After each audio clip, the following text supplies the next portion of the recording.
Welcome to Full PreFrontal, the show that exposes the mysteries of executive functions. This show is a collection of conversations about the role of the prefrontal cortex, which impacts your focus, planning, problem-solving, emotional balance, and independence. These conversations will introduce mental tools that will empower you to shift your mindset for a successful life.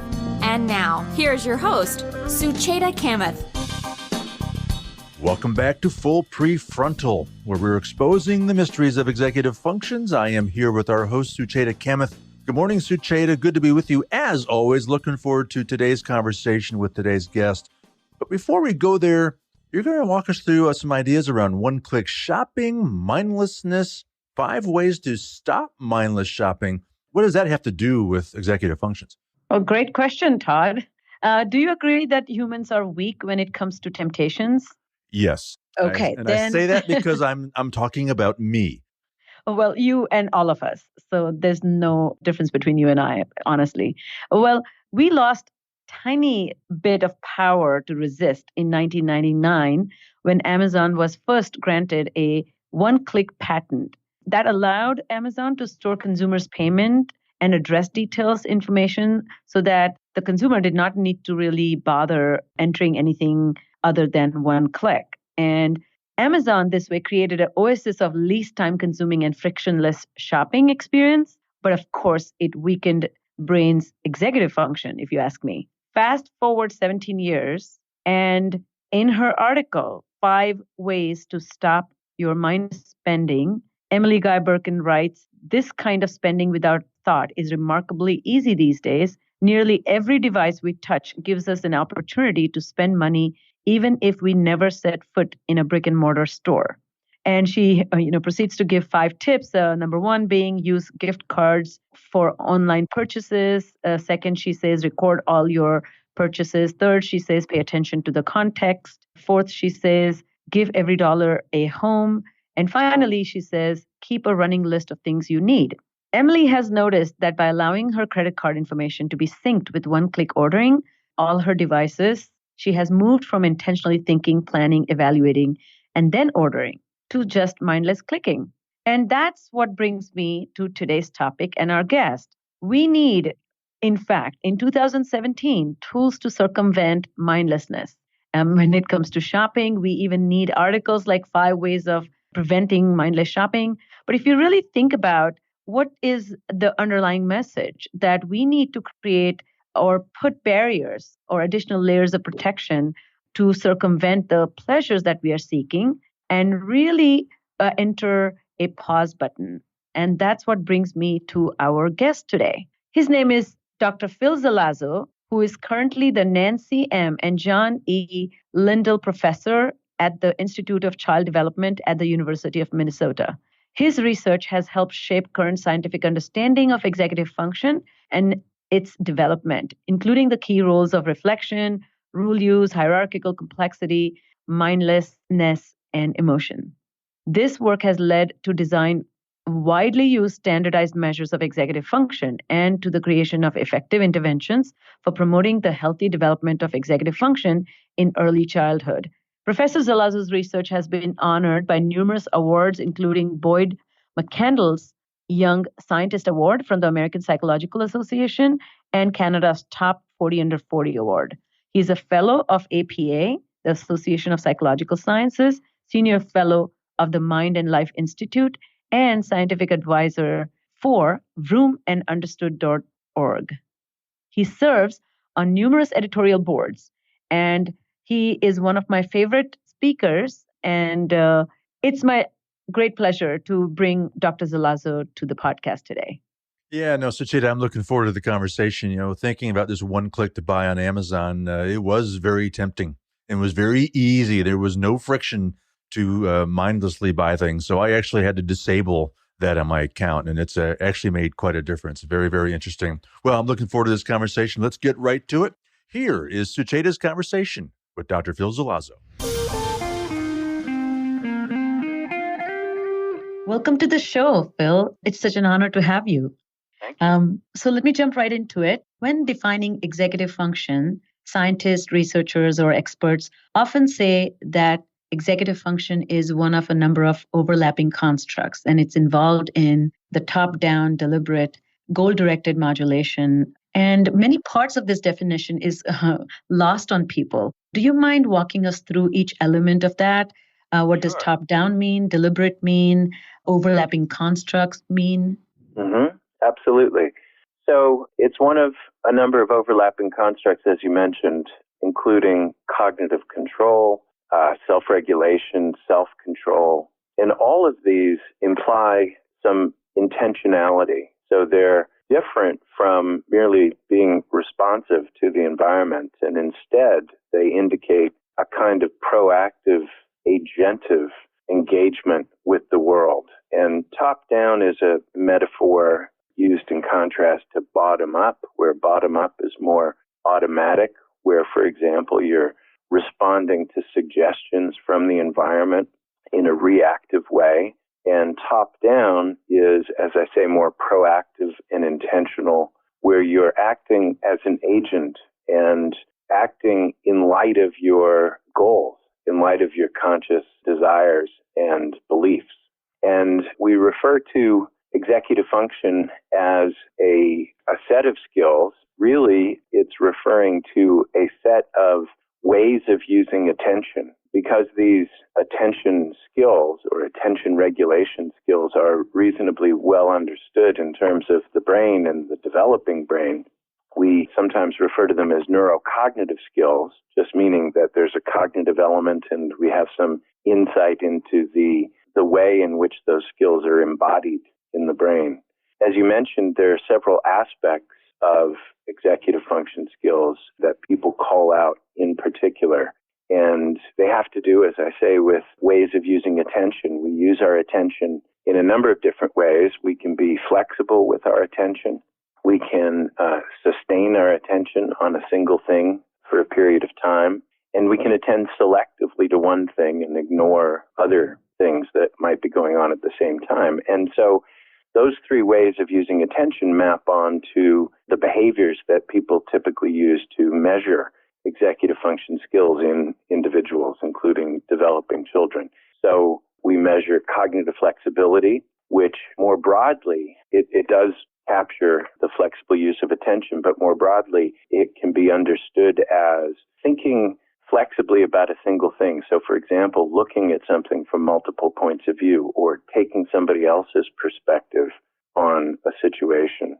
In the context of psychometric assessments, neuropsychological tests, and the like, often measures of task switching are used. So you're responding in a particular way to a stimulus when it appears on a computer monitor, for example, but then given a cue, you might have to respond to that same stimulus in a different way. I'll give some specific examples in just a moment. In addition to cognitive flexibility, when we sustain our attention on something over time, we're engaging what is referred to as working memory, keeping information actively in mind so that you can use it in this kind of top-down way as a reference to guide your behavior in light of your goals. And we also mentioned using attention selectively. This maps on to what is sometimes called inhibitory control or impulse control. And first and foremost, it has to do with ignoring distracting information and continuing to pay attention to whatever it is you're trying to attend to. So, in other words, attending selectively. And here, you might measure this by showing participants a variety of stimuli on a computer monitor, and they're told to attend just selectively to some subset of those stimuli, like only pay attention to the middle stimulus, for example, and ignore the distracting stimuli on the periphery. So, in other words, we've got this set of three ways of using attention, three sets of attention regulation skills: cognitive flexibility, working memory, inhibitory control. And all of these are used in the service of intentional action, of doing things in light of our goals. And by controlling our attention, we end up controlling our speech and our overt motor behavior and our emotional reactions to things. We can upregulate our motivation to do something, or we can calm ourselves down and create mentioned earlier, psychological distance from whatever it is that we're doing. In general, it's useful, I think, to contrast executive function skills with what we normally mean by intelligence, which has more to do with knowing what to do in a particular situation, whereas these attention regulation skills, these executive function skills, are important for being able to act on the basis of what you know, to translate what you know into behavior, for example. So executive function skills have less to do with knowing the right answer to a problem and more to do with being able to put that knowledge into practice or use that knowledge in order to accomplish whatever it is you're trying to accomplish. I love the way you just explained. I think using this attention as a central feature, which I think then simplifies a lot about what you just said, the top-down and goal-directed thinking and behaviors. I also like the way you said that attention, when converts into intention, then you are not just paying attention, but you are continuously monitoring what you are paying attention to matters. Right. And with a lot of patients that I deal with, I often say to them that it's not knowing what you know, but it's showing what you know. And your ability to show through actions, through speech, and through inhibition, which is by not speaking or not doing the action, also shows what you know, correct? Absolutely. So in our work on executive function, we've really emphasized the important role that reflection plays. And it plays a number of different roles. First, there's noticing when it's important to, as it were, shift out of autopilot and instead adopt a more intentional stance towards what it is one's doing.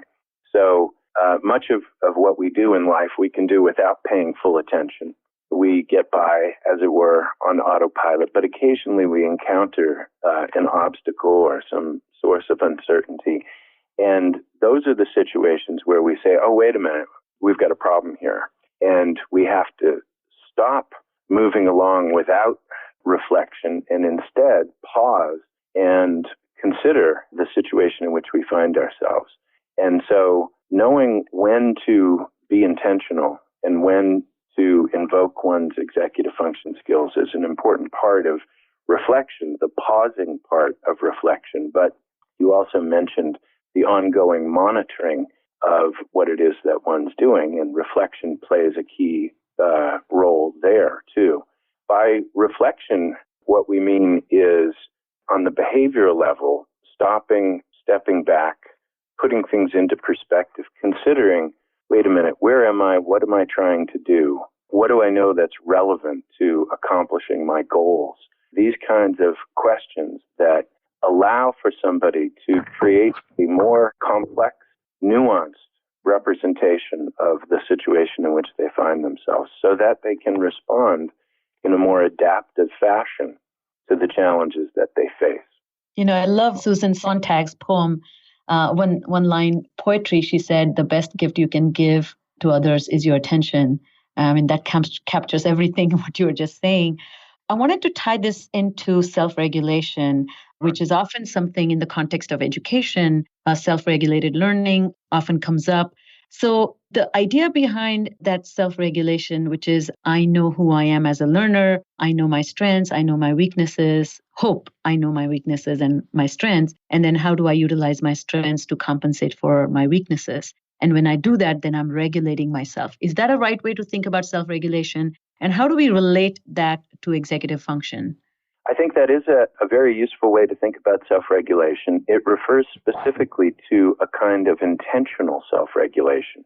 We regulate ourselves in a variety of different ways, homeostatic biological processes that occur within us that we have little awareness of. If we're sleep deprived, we tend to get tired and we're more likely to fall asleep earlier, that kind of thing. Those are forms of self-regulation, but they can be contrasted with the kind of intentional or deliberate self-regulation that you were describing, where you are quite actively, consciously, on purpose, paying attention to what you know and what you're learning and how you're learning and so on. And executive function comes to play in intentional self-regulation. So I tend to think of self-regulation as the broader concept. And within it, you have or less intentional forms of self-regulation. And executive function skills come into play. One is intentionally regulating one's self, one's behavior.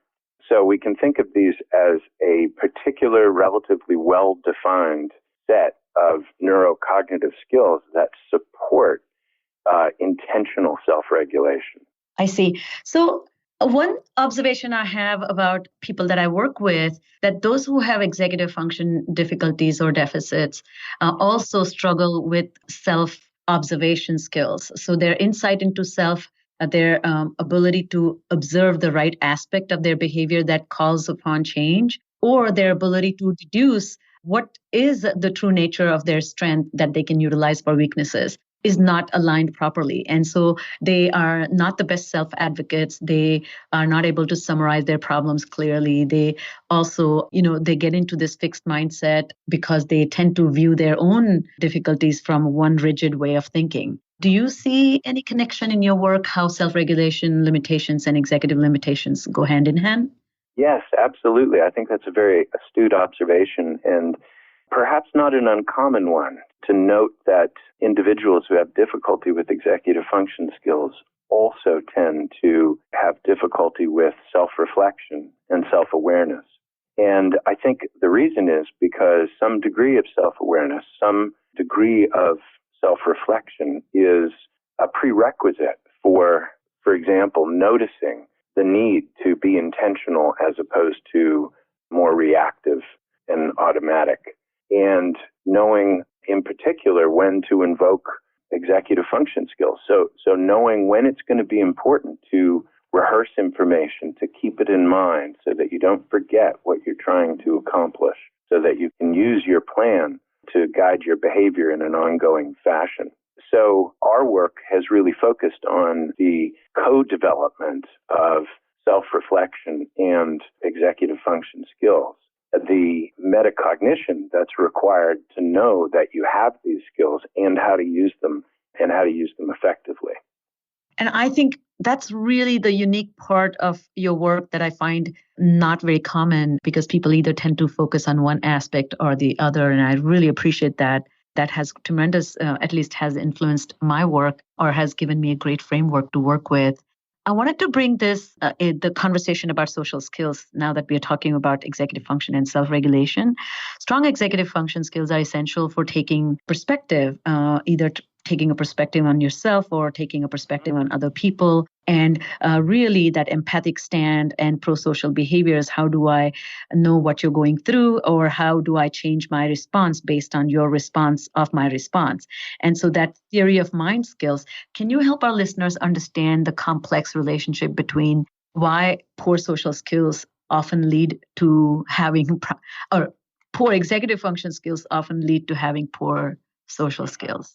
So the development of those kinds of social understanding skills, so-called theory of mind skills, and the development of executive function skills are indeed closely linked. There's plenty of research literature showing how closely tied those two aspects of human development are.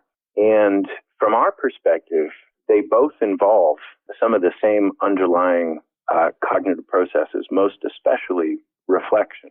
So in order to appreciate somebody else's point of view, for example, one needs to step away from one's own perspective on a situation and recognize that it's just one among other possible ways of looking at something. And so in order imaginatively to appreciate what somebody else might be seeing in a particular situation or feeling in that situation, we need to engage in some degree of reflection where we distance ourselves from our own point of view and consider that point of view in relation to somebody else's perspective. So reflection's involved, but of course, executive function skills are also involved. It requires some effort and use of inhibitory control to ignore one's own way of thinking about something and even consider somebody else's way of thinking about something. Engaging in this kind of empathic imagination where you're taking somebody else's perspective also requires that you sustain your behavior over time, that you stay focused on your goal, that you don't get distracted, and that you be flexible, considering not only how, for example, the world looks to you, but how it might look to somebody else who makes different assumptions or comes at the same scene from a different perspective. So these two skills executive function skills are involved in taking other people's points of view and understanding other people's feelings. And reflection is involved in both empathy and in executive function. Yeah, and I love the way you're saying that often in order to activate thoughts of other people's thoughts about you or others' thoughts about themselves requires you to suspend or inhibit your own thoughts about you. And though that requires great amount of working memory and that it does require you to activate many frames of references. So, and shift flexibly. Yeah. Huh? And shift flexibly as well. And So shift all flexibly back and aspects. forth. Yeah. And in one of the training components, what I do is a lot of schema analysis, just helping people develop framework of thought process so they can actually recognize components that make the big picture and look at the big picture and anticipate the components. And once you begin that process, I find that they are able to shift much more readily from one frame of reference to another frame of reference. I wanted to now kind of see if you can talk about then cognitive blind spots, like, the cognitive dissonance or discounting or self-justification. I find that it's not just a cognitive limitation with people with executive function.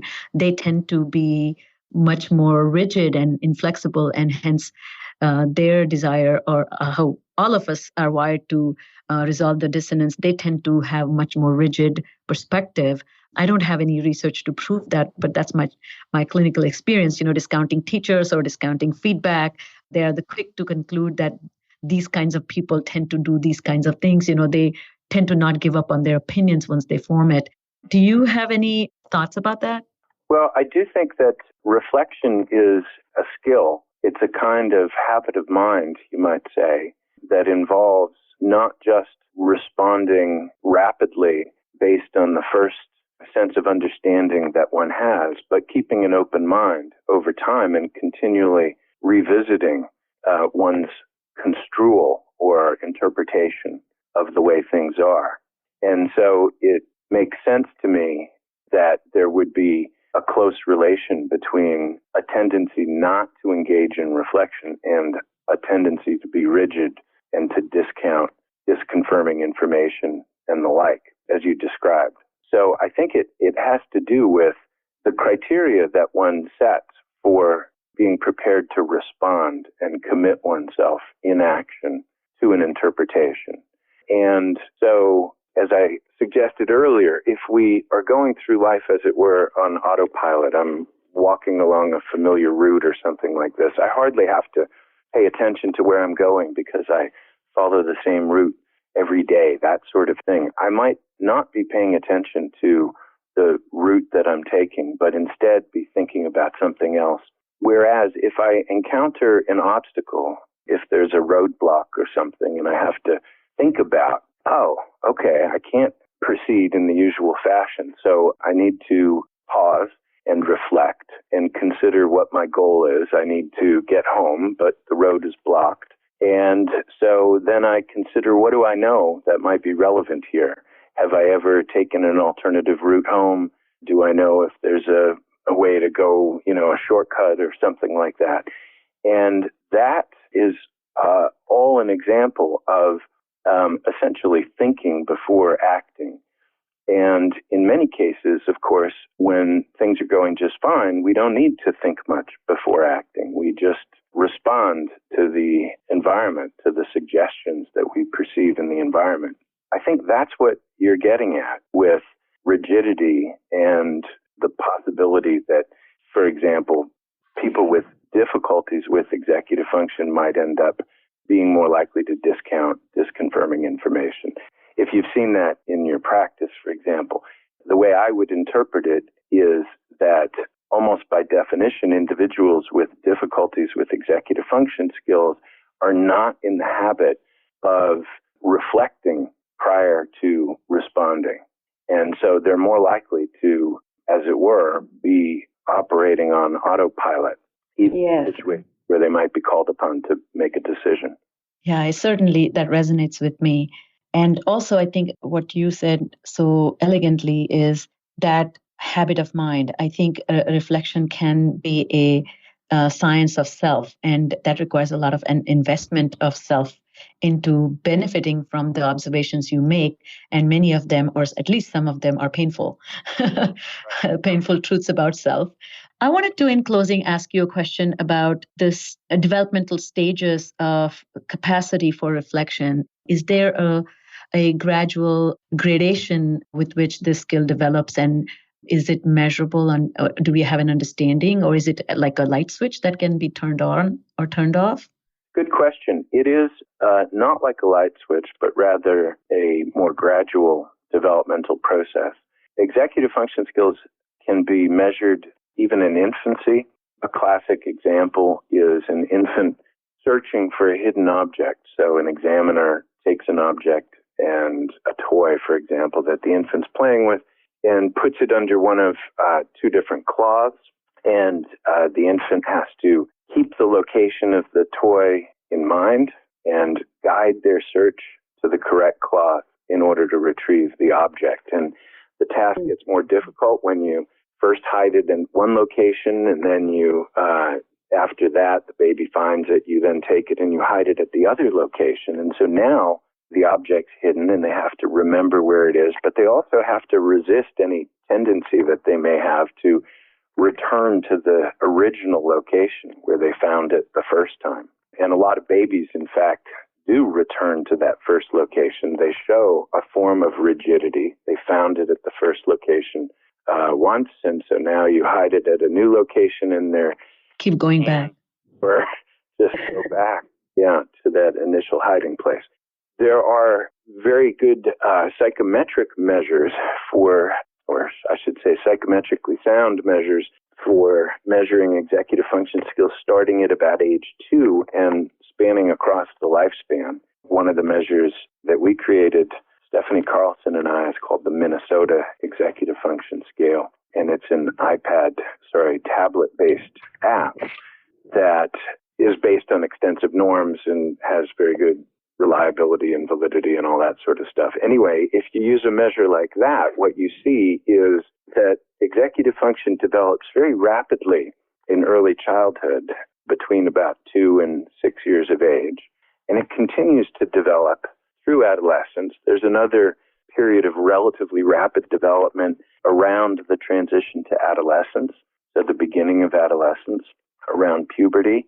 And performance on most of these kinds of measures of executive function, these direct behavioral assessments, reaches a peak typically in young adulthood at about age 25 or so. And then in the general population tends to decline as people age. So neurologists sometimes talk about executive function skills as last in and first out. They're relatively slow to develop, but partly for that reason, because they're so complex and they depend on the integration of very many different parts of the brain, they're also pretty vulnerable to disruption. And so with cognitive aging, with age-related diseases, things like alcoholism and other sorts of things, all can contribute to a decline in the efficiency and proficiency of one's executive function skills. There are some stage-like characteristics that can be detected. So there seem to be some fairly dramatic and qualitative changes, seemingly qualitative changes that take place around the end of the preschool period.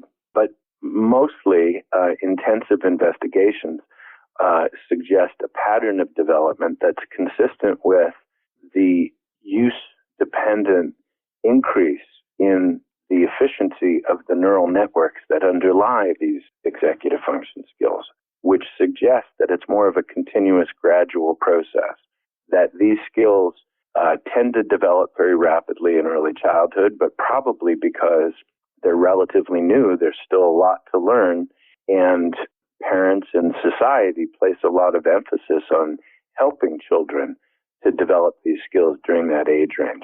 helping to prepare them for the degree of autonomy, independence that they need in order to go off to school for the first time and succeed in learning in a classroom environment. So I'd be inclined to say that we can describe seemingly stage-like increments in the development of these skills, but probably it's like any other skill. It's a question of learning how to behave in a particular way, and the more you behave in that way, the more efficient you get in behaving in that way. And there are these corresponding increases in the efficiency of the underlying neural networks. So extraneous neural connections are pruned away, leaving only the ones that really matter. And so the ones that remain end up functioning more efficiently. There are processes like myelination that take place that increase the speed of neural transmission and so on. So to answer your question simply, I think it's something that develops gradually. It's always developing. Our brains, as we know, are always changing as a function of our behavior and our interactions with the environment. And I'm inclined to think that executive function skills are, at the end of the day, really just like any other skill. They're something that you learn by doing, and you get better at them by using them. Doing more. I know this was my last question, but I have to ask then, the fact that the executive functions, which are a conglomerate of many, many skills, and they are put to use in novel contexts. So more novelty exposure you have by when your life becomes more multifaceted and becomes more dynamic. And when you start going out and facing the challenges of the world, those skills are better put to use. But just by being exposed to opportunities to exercise your executive function doesn't mean your reflection about your appropriateness may not improve. You have the capacity to reflect effectively, but you may or may not be intuitive about your reflective process. Am I right about that? Absolutely. And so that's the disconnect I see. You know what I mean? Like those who do not have the natural practice, or their environment has not carefully nudged them to engage in practice along with, these executive processes, they tend to lag and they have very warped sense of self. Yep, absolutely. And so the kinds of intervention work that we do is focused on supporting and scaffolding the use of these skills in a very sensitive way, finding opportunities for children to practice their executive function skills that are challenging, but not too challenging, not so challenging that they're impossible or discouraging, but challenging enough that they actually require some effort. And so by supporting children in the development of these skills, by giving them, a boost when they need it, by encouraging them to take on challenges, by modeling for them how to reflect, how to say, okay, this is serious. Wait a minute. Let me think about it. Let's consider, what am I trying to accomplish? Where am I now? What do I know that's relevant to accomplishing what I want to accomplish? What is the specific context in which this is taking place? Those kinds of reflective self-inquiry are things that parents and teachers can model for children, showing them, for example, how to use language to talk their way through a problem and keep them on track. Well, this has been a terrific conversation. I can continue to talk to you for hours, but unfortunately, we are at the end of our segment. And Phil, once again, you are an incredible speaker and insightful researcher, and your wisdom is going to help a lot of my listeners. So I really appreciate it. Thank you very much. Happy to speak with you. All right. So that was Dr. Phil Zelazo. Another great conversation, Sucheta. Really enjoyed it. Learned an awful lot. Give us a rundown of some of your key thoughts. Absolutely, Todd. The first takeaway to me is that the brain has two systems, a top-down and a bottom-up system. The bottom-up system is more rudimentary in nature, and it runs on autopilot. It's just a reactive and reflexive system that is brought into focus as a response to the environment. There's no planning or willfulness in it. Mostly once a person masters a skill and gets habituated, we kind of employ or deploy the bottom-up system. The top-down system, on the other hand, is more evolved and is more regulatory in nature. And it's the one that is in charge of impulse control, cognitive control, and even self-refrain. This is the system that's activated by engaging in conscious awareness and deliberate intentionality. The top-down system, as we have come to understand, is a proactive system, which is dynamic in nature and it's adaptive. It adjusts, tweaks, and repurposes. And in a unfamiliar or novel experience, it suspends the autopilot and zooms in on how to take actions and meet the goals for self in accordance with one's beliefs, attitudes, and desires. And that's the point I think Dr. Zelazo was talking about, that the distinction between executive function, which go into governing the rest of the brain, and the brain on its own autopilot, is that we need to deploy this supervisory system. So in essence, executive function is the set of skills that allow us to be intentional, proactive, and adapt dynamically. So everyday routine is pre-learned and predictable. We don't need to think about what next. It is only when we need to go over a bump in the road, we summon our executive process. And if we continue to stay on that autopilot, we fail. And that's the most important thing to take away from that. Yeah, no doubt about it. I heard Dr. Zelazo frame executive function through the lens of attention. Could you expand on that for us, please?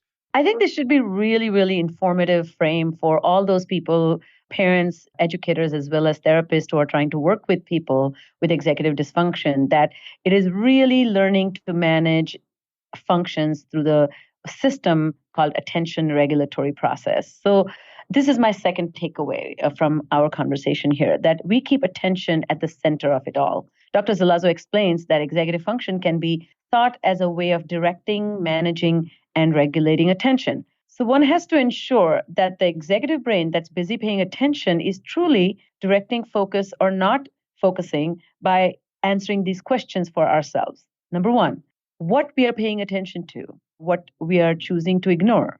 Are they good things? Second, can we sustain the mental effort by ignoring the unimportant? And lastly, are we flexible while doing this juggling act, so to speak? So the executive process boils down to actively pursuing relevant information, weeding out the unnecessary information, and truly not falling prey to the onslaught of external and internal distractions. So essentially, executive function is translating what you know into the action plan, where you channel your attention in the direction of intention and stop yourself from veering away from stuff that doesn't matter. So executive function, you like this analogy, Todd, is like having a most skilled bouncer at the door of a fancy nightclub who's busy checking IDs and passes and kicking the losers out. If the bouncer is puny, then everybody gets the entry into the club and it's a disaster.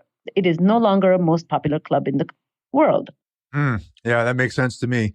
I appreciate the analogy. So thinking more about the conversation, I did not realize that being able to reflect is actually a scientific phenomenon. It's fascinating.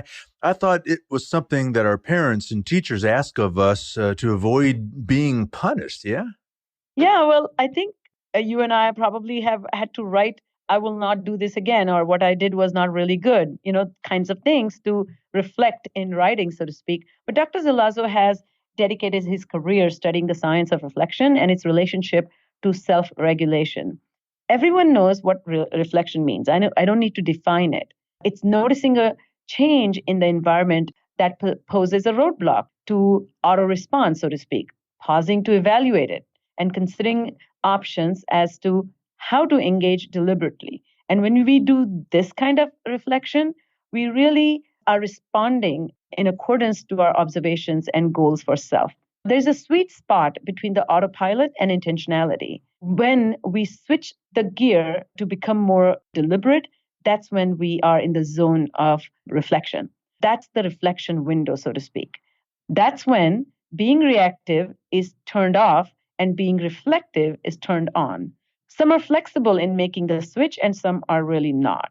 Those who are unable to mobilize the top-down mode often experience personal, social, and interpersonal disadvantage. They come to be known as impulsive, reactionary, one with sort of short fuse, and emotionally volatile. Pursuing goals and collaborating with the world becomes a huge problem for them, really. Much to think about. Again, a great conversation with Dr. Zelazo, Sucheta. Looking forward to your next conversation with him. So that's all the time we have for today. And on behalf of our host, Sucheta Kamath, and all of us at Cerebral Matters, thank you for tuning in, and we look forward to seeing you next week on Full PreFrontal. Thank you for listening to Full PreFrontal, Exposing the Mysteries of Executive Functions. To contact our host, Sucheta Kamath, and learn more about her work on improving executive functions, visit her website at cerebralmatters.com. That's cerebralmatters.com. Tune in next week for the next informative episode of Full PreFrontal.